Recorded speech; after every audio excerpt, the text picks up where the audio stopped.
So, early, first real music that made an impression on you, like whether it was a song, a record, an artist, a band. What was your upbringing? I was raised around a lot of music, and my mom listened to a lot of blues and jazz and classical. There was always a lot of like Stravinsky, Brahms, Beethoven, as well as like Mingus, Charlie Parker. Old blues players. The first thing that really hit me though was I saw Waylon Jennings in a Roadhouse bar, and I didn't realize. So much realize who it was until like the day after. I just knew that this guy was on stage with a guitar, and it wasn't so much Waylon. Waylon was amazing, but his guitarist. I don't even know who his guitarist was at that point. They were amazing, and it was like loud guitar rock. That was my first experience with like two guitars on stage. It's like, wow, this is amazing.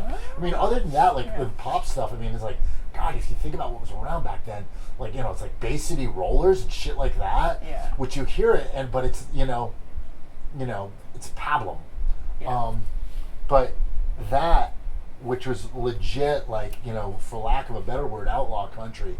And I'm not at all trying to play like, oh yeah, country music, da da da. I love country music. I love music. But those loud fucking Telecasters, and I remember that specifically, they were Telecasters on stage, was just wow. And it was funny because I immediately went out and wanted to have everything that they had done.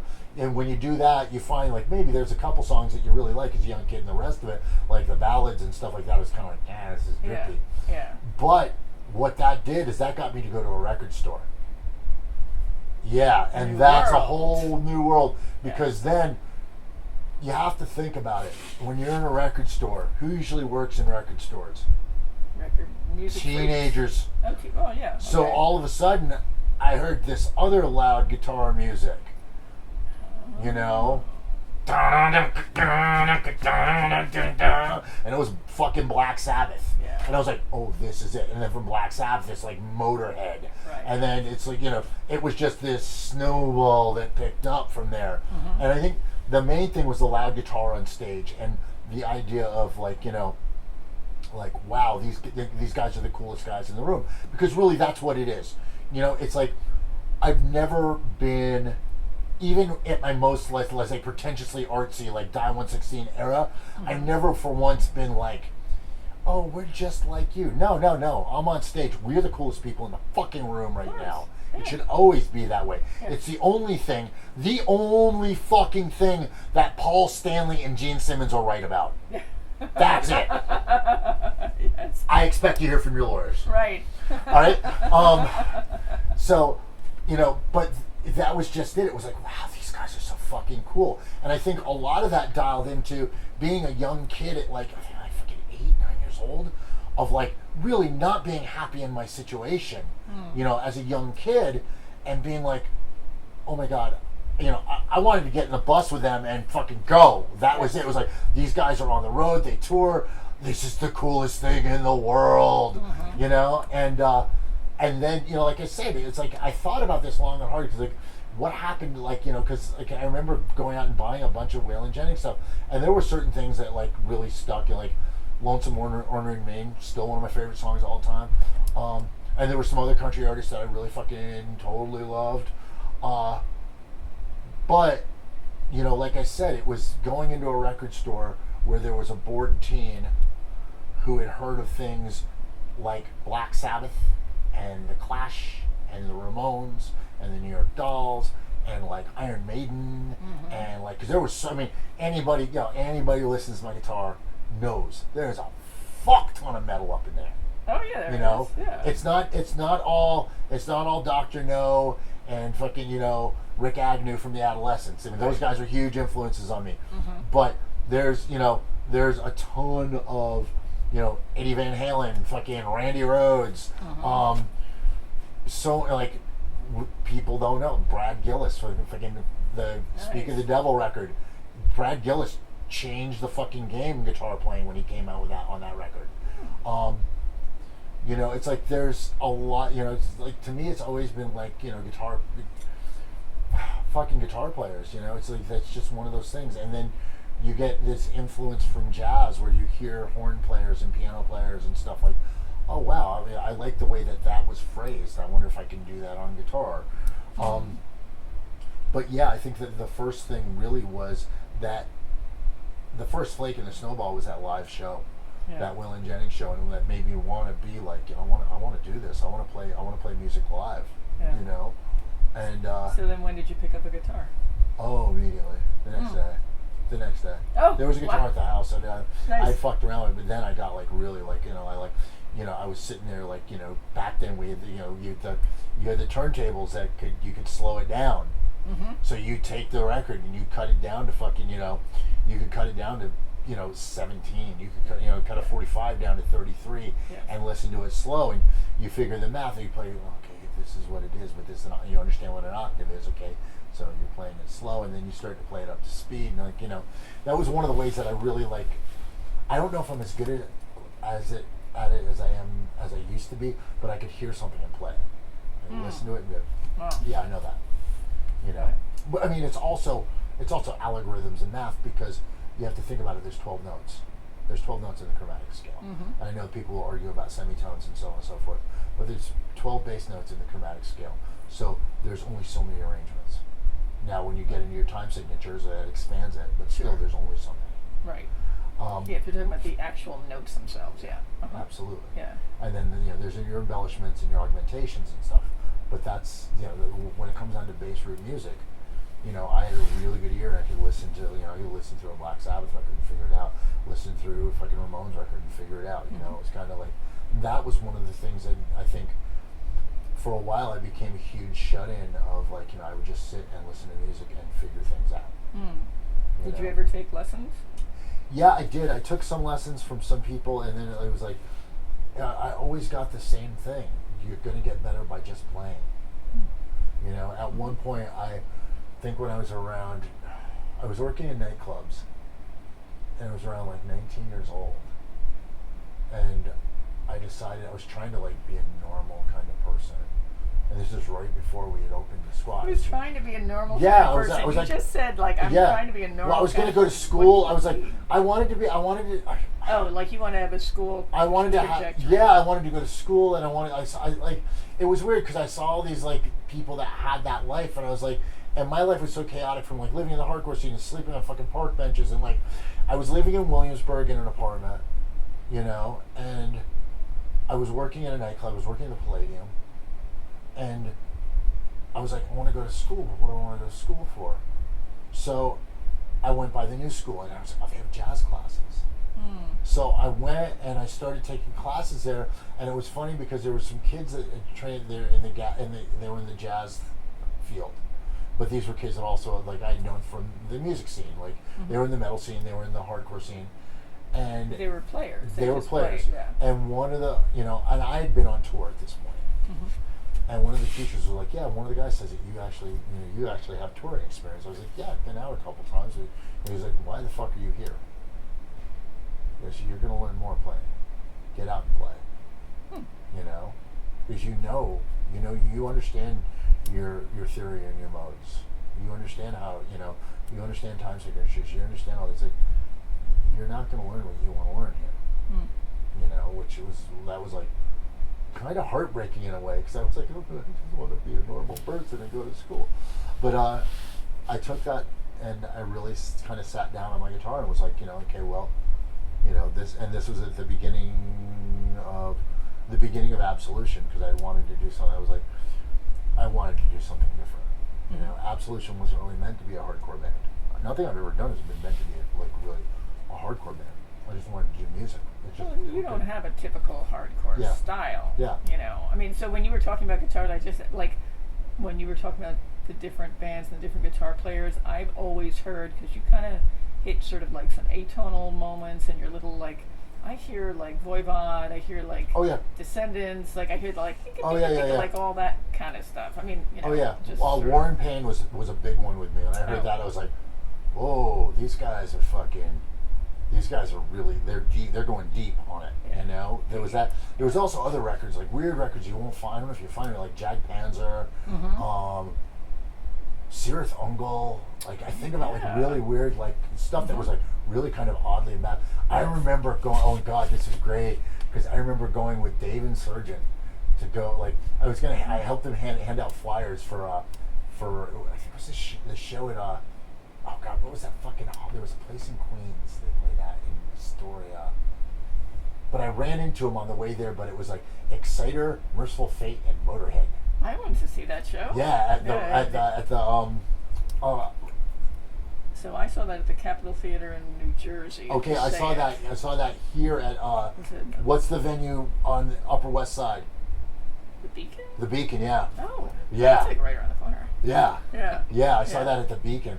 I mean, I saw a lot of really great metal shows. I saw Metallica and Raven at Roseland. So did I. That was Yeah. a great show. That was a fucking. I mean, Yeah. that was like Yeah. watching Rob Hunter play with a broken hand. Yeah. Yes. You know, and Yeah. just kept pissing his roadies off by knocking his cymbals over. Yeah. Yeah. And then, I mean, it was just, it's so crazy because it was like so much. And I'm sure that there's, I mean, here's the thing, I'm not even sure. I know that there's music going on. Because for me, I'm like, at my point in life, I'm 51 years old. Mm-hmm. And it's like, I came to this realization from hearing someone else talk about New York. And being, oh, New York, oh, I'm fucking over it, da da da. And it was kind of like they were talking about an ex-girlfriend. And there was Yeah. like this resentment and this love loss. And I came to realize, and it started me really getting like a fire into my ass about being more proactive, like with this city, Mm-hmm. because this city is fucking amazing, Of course it is. you know. And I get people so much are like, oh, New York, it's not what it used to be, and I'm like, yeah, but the problem is you're exactly what you used to be. You haven't changed, Right. you right. know. And that's what kills relationships, Yeah. like romantic relationships with anything, is that you stop curating them, you stop maintaining them, you stop doing things. You know, when's the last time you brought this city flowers? Huh? Bring the city flowers. Fucker. You know, and by that I mean like, go out and do something different. Be Yes. be that new person in a crowd.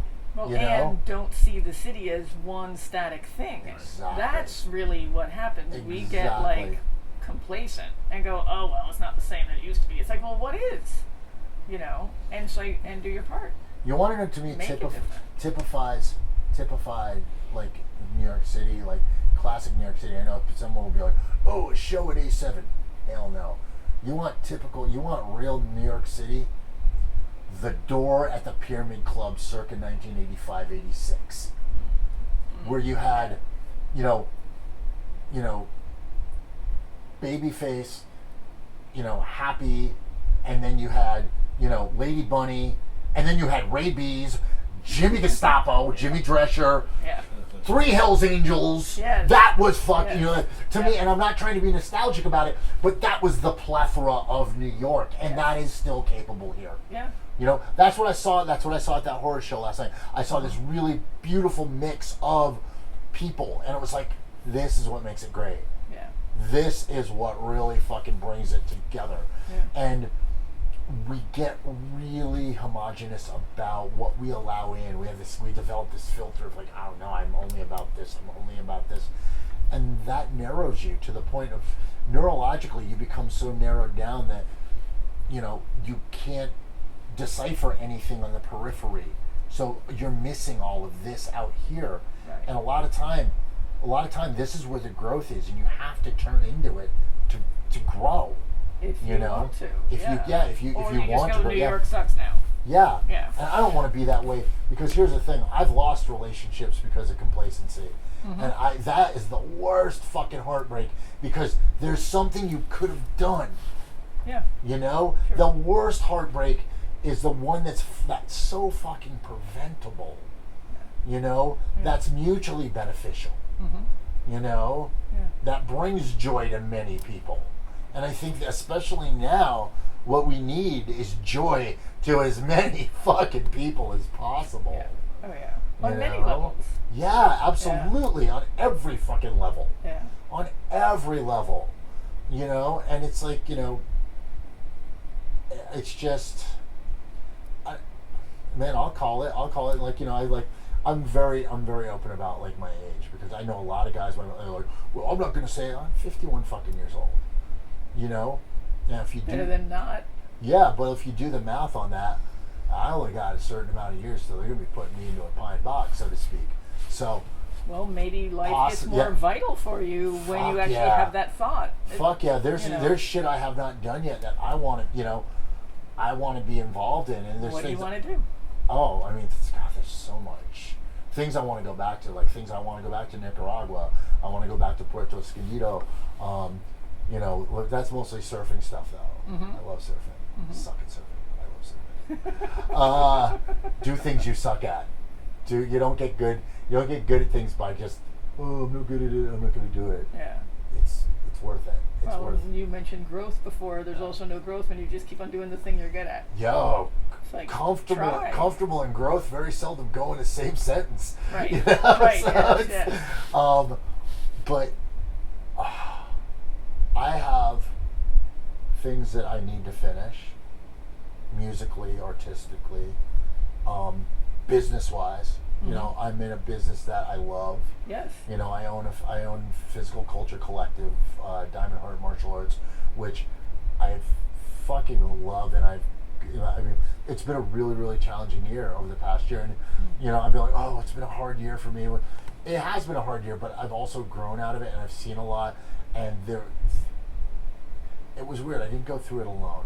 There was a lot of other people that had their battles this year, and more and more the conversations come up, and I talk to people, and like, oh my God, this past year, and I know that we've all gone through it, and it's like, some kind of retrograde. I don't know. Like I said, I'm not that smart. I just know that this is what I've had to go through. And you've had people to talk to about it, which is really great, actually. Yeah. To not have to just go through it alone and No. process it there. No, absolutely. Yeah. And it's like there's things that I'm seeing on the horizon with that business that could be really, really amazing, and I'm really excited about. And then, musically, like I started a project, I think, when we was on the road with Burn, called Canonize, where I had material that we weren't going to use for Burn. I was like, oh, that's really good material, I should put it out. So in that process, I went and recorded a bunch of other stuff with Travis Bacon, who's this producer, he's also the singer and guitarist for Hogwash. Amazingly talented kid. Amazing athlete also. I remember at my gym, I worked with him for his first fight. Cool. And also Uriah Hackney, the drummer from Rough Francis in Vermont. Please go check them out. Okay? Rough Francis. Check them out. I went and had done a bunch of recording, and when things kind of went sideways in my life, I had to really get myopic and narrow down and okay, what do I need to work on? And the one thing that I knew I needed, really needed my attention was PCC. And I really buried in and focused in, and it was like everything became about that. That was it. And I'm getting to the point where I'm just getting my head above water, and I'm looking at music and being like, okay, well, you know what? There's some songs that some people need to hear, and that's kind of like how I am about it. It's like I don't consider myself to be an extremely cool person. I think that I've been really, really I've been in the right place at the right time to be around some situations that were fucking stellar and fucking amazing, and that I think kind of makes me cool, but it's not really. I'm just a byproduct of those situations. No, but you caused them. If you're talking about Burn, it's like you wrote. I mean. Yeah, but I see that's the weird thing about music with me. It's like when I'm done with a song, I'm kind of like a mother turtle. Like I bury that egg in the sand and I'm off. I'm done. Okay. Yeah, that song. Once that song is released, Right. it doesn't belong to me anymore. Oh, okay, I got it. But can you take credit for it? I can take credit for the song, but I can't take credit for the perception. Everyone visualizes art differently. Sure. Okay, I got it. And I guess credit for the song is kind of good, but well, because the song it creates meaning for other people. Yeah. And I don't want to step over that in terms of who you are. I'm not trying to be self-deprecating in any way, but I'm also I'm trying just to looking at I'm that, trying to keep myself right-sized And in fact, because especially now where I think there's too many people who are like, well, I did this and I did that. Well, and clearly you're Yeah. not that.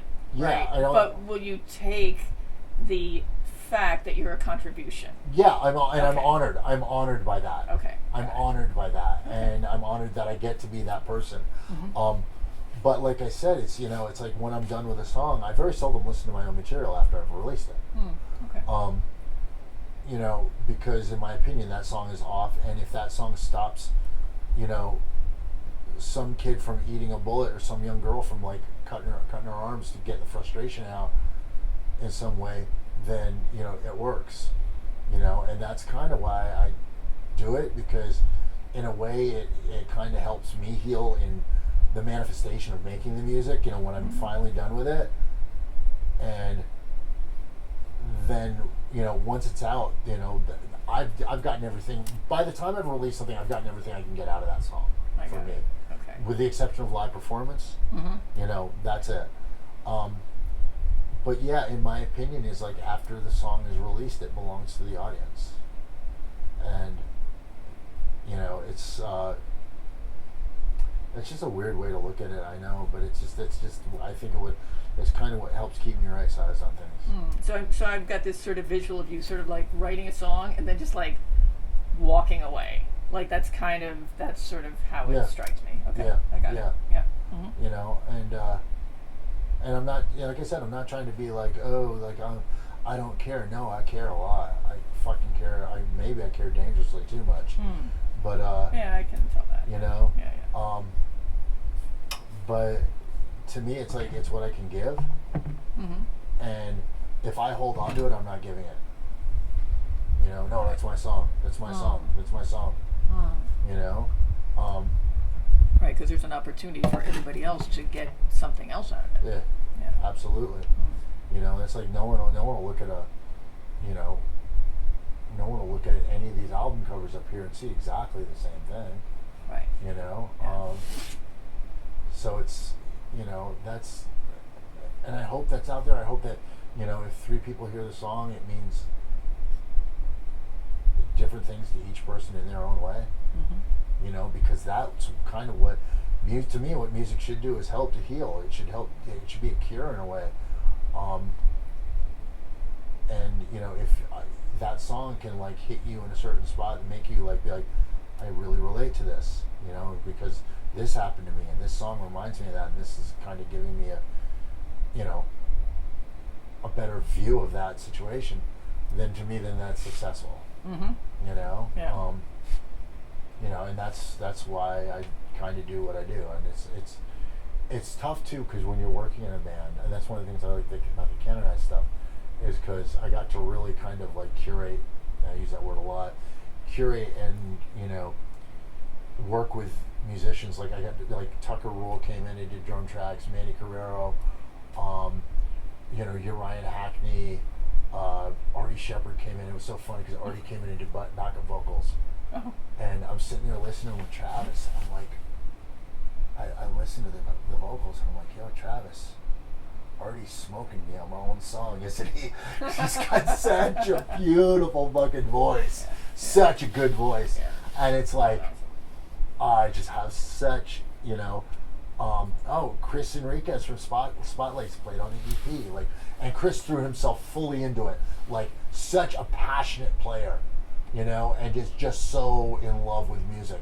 And those are like Mario and Sarah from Spotlights also were super instrumental in helping with that. They let me record in their studio. They were so giving about it, and like just great fucking people. And that's what I want to work with.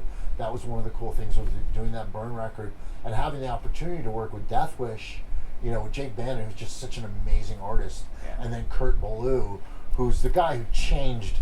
He basically set the paradigm on heavy music. Yeah. And getting to work with him, for all the frustrations that happened within that record, and Kurt just being a leveling factor, being like, okay, well, let's level this out, let's work this, let's make this work. And it was just such a great, that made that a really worthwhile experience. But yeah, it was, for me, music, I mean, it's something I'm always going to do, and it's like one of the things I love about music is that I can step away from it and come back, and it does get scary because the further along I get, like, and I step away, and I'm like, oh, I'm going to go back or not, but Well, if I do, I do. Yeah, you do, or you. Yeah. Yeah. So, yeah, I mean, it's like, and I think the biggest compliment I ever get is when, like one of the guys from the horror was like, dude, I grew up on your music, like, and I was like, wow. I mean, but you could hear the influences, like, there's so many different influences from, like, with that band, from, like, of course the Bad Brains, but then, like, you hear things like, Godflesh, and, like, all these other great influences in that band. Yeah. Oh, Godflesh is amazing. But you hear that and you're just like, wow, it's so good to have an influence thrown into that pile.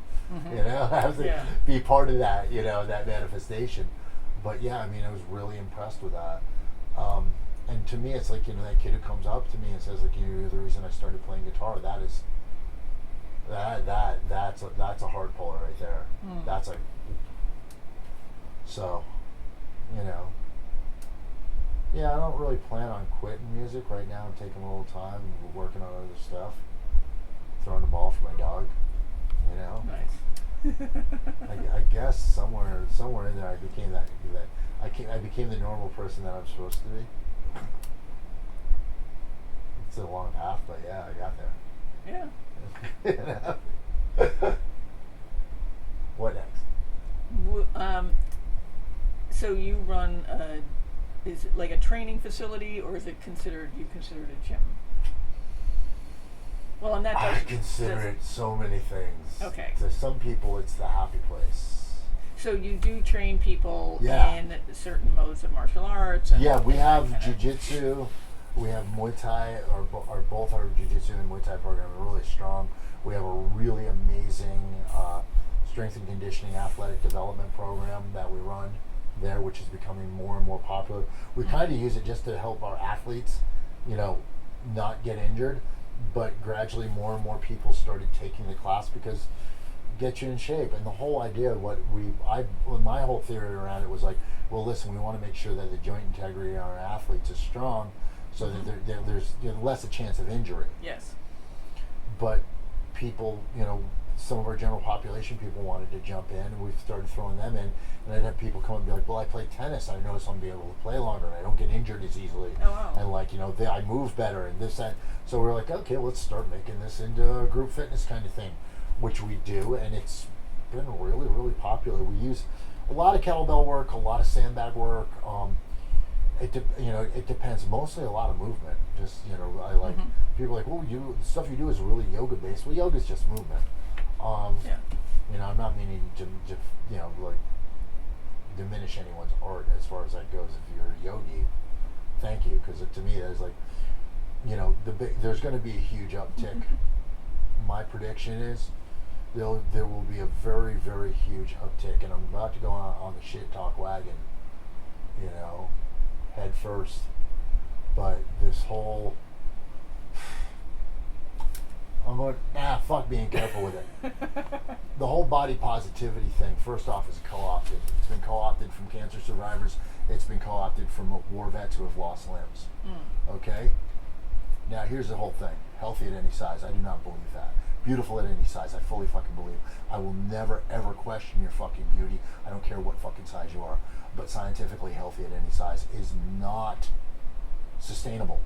And within 10 to 12 months, we are going to see an uptick in doctor-prescribed exercise because of it. And we're going to need it. And I'm going to tell you right now, one of the first things doctors are going to should be telling people is they need to start a yoga practice.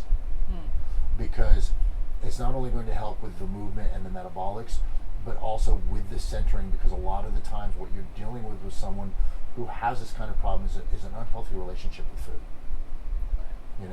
And this is someone who comes from his own unhealthy relationships with other substances. Yes. Oh. Exactly. Okay. So, and I understand it. It's a behavior. And it requires modification. Right. And I want everyone to win. I do. I'm that sucker. I want everyone to fucking, to get the gold star. Yeah. You know, and I want people to be happy, and I want people. Here's the thing: I want you to be comfortable in your skin, but I want you to be truly healthy, and I want you to be the best you can possibly be. And I'm not. You know, I know there's going to be someone like, well, Gavin got into this whole fat shaming thing. First off, no one's going to talk about like physicality. You're taking this from a guy who's built like a manhole cover with feet.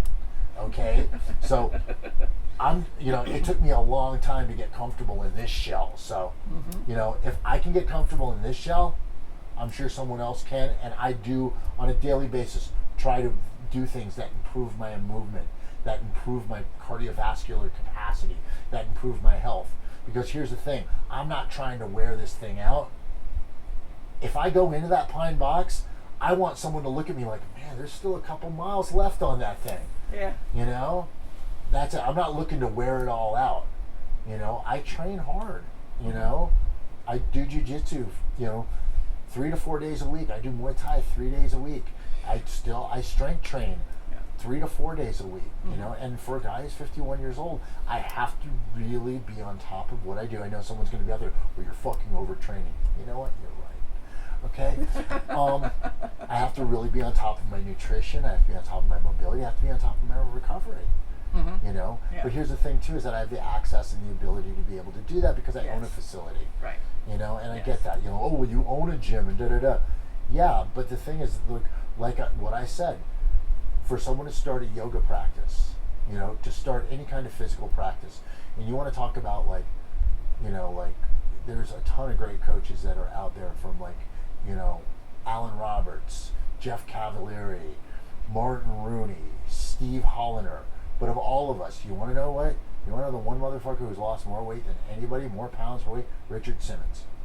Yeah. Because he's reached the general population. Yes. You want to know one person who has reached more yoga outreach than anybody? Fucking Diamond Dallas Page. He has brought yoga to the people who are totally that ain't American, you know? Yeah, yeah.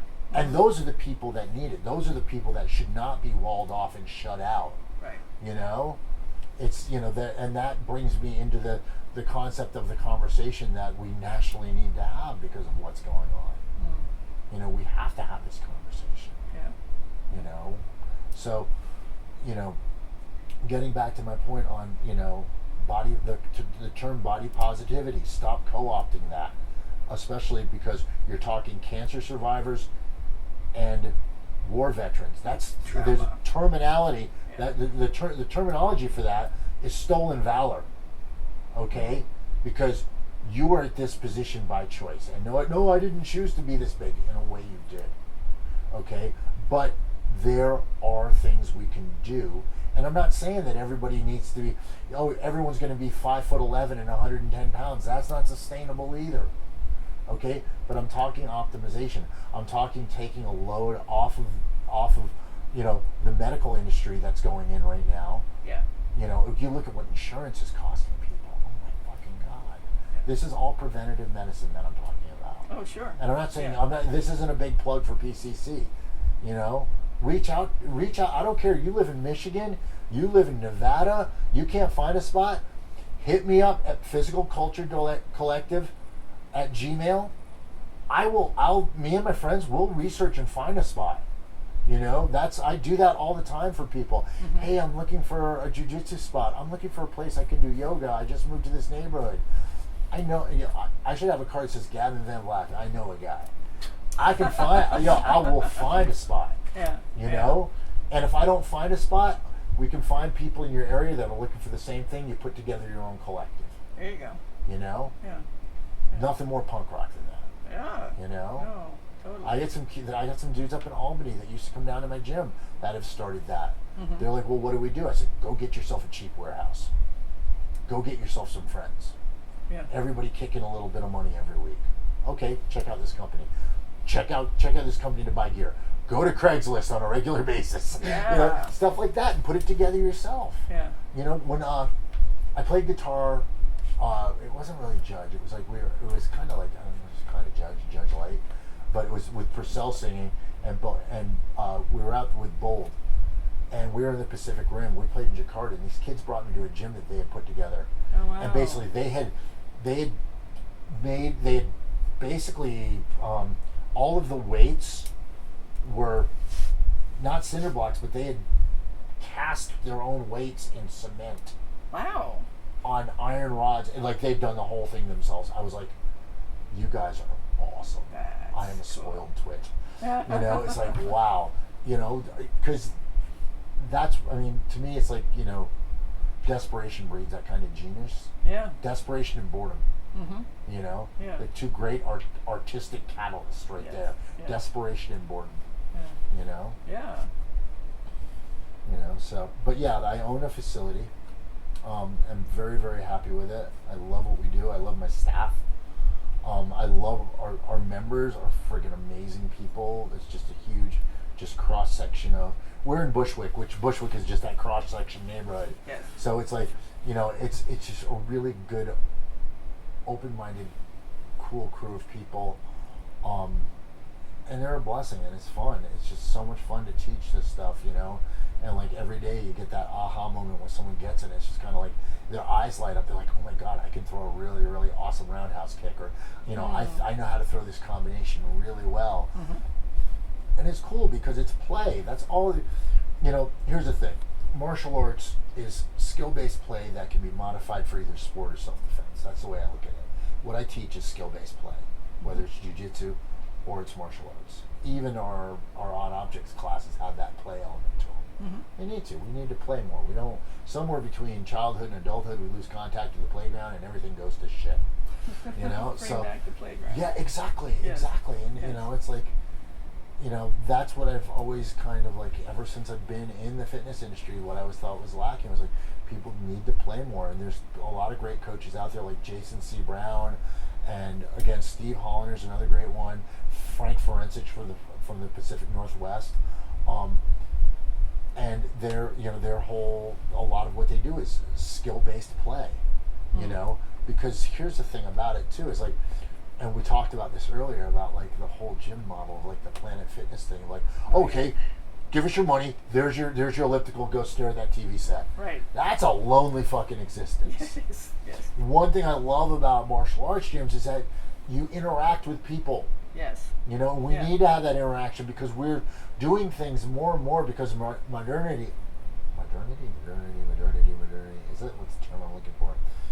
That's going to make a great meme right there, isn't it? Modernity. But, you know, modern times have basically, you know, and technology is, it's kind of pulling us away from the pack. And we need to reintegrate back into that. Oh, yeah. You know, we need to have that. You know, there was a study that said, like, you know, we require like 7 physical touches a day. You know, just like this stuff. Yeah, yeah. Which, I mean, wrist locks, arm bars, and choking, that kind of works. That, It's you know, yes. yeah, leg kicks, stuff like that. You know, everything within context, Yes. it works. You know, but that's the thing is that the interaction, and you get, you know, and you make friends, and you meet people that you don't normally meet. Right. You know, and here's the thing: if I am plugging for anything, I'm plugging for someone who's in Philadelphia to go to Stay Fly Muay Thai. Someone who's in Miami who's looking for a place like this to go to Soul Box. You know, like there's so many gyms. Someone who's in Louisville, Kentucky to go to Real Fighters with Eric Haycraft. Like I'm not like I don't just plug for my gym. Right. You know, my neighborhood. We've got a bunch of gyms in our neighborhood. Okay, we've got my gym. We've got Master Skya, which is an amazing jiu-jitsu program. Red Planet, which is another great Muay Thai gym. Strength for All, which are these ladies that opened up a strength gym. It's a female-run strength gym, and they're doing great.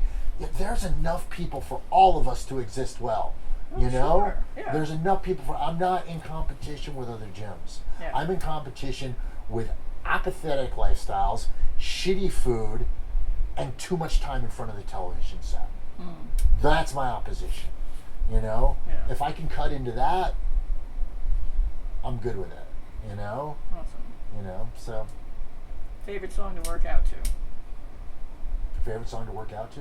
Ooh, that depends on mood. Well, something. Oh God, I'm trying to think of it. There's a Godflesh song that I love, but hell, Shiner by Bark Market. Nice. Yep. Awesome. Yep. Awesome. hands down one of my favorite. Also, like one of my favorite songs of all time too. Yeah. Yeah. You know, that's like here's the thing with Gavin's definition of good music. Good music should make you either want to fight it, fuck it, or both.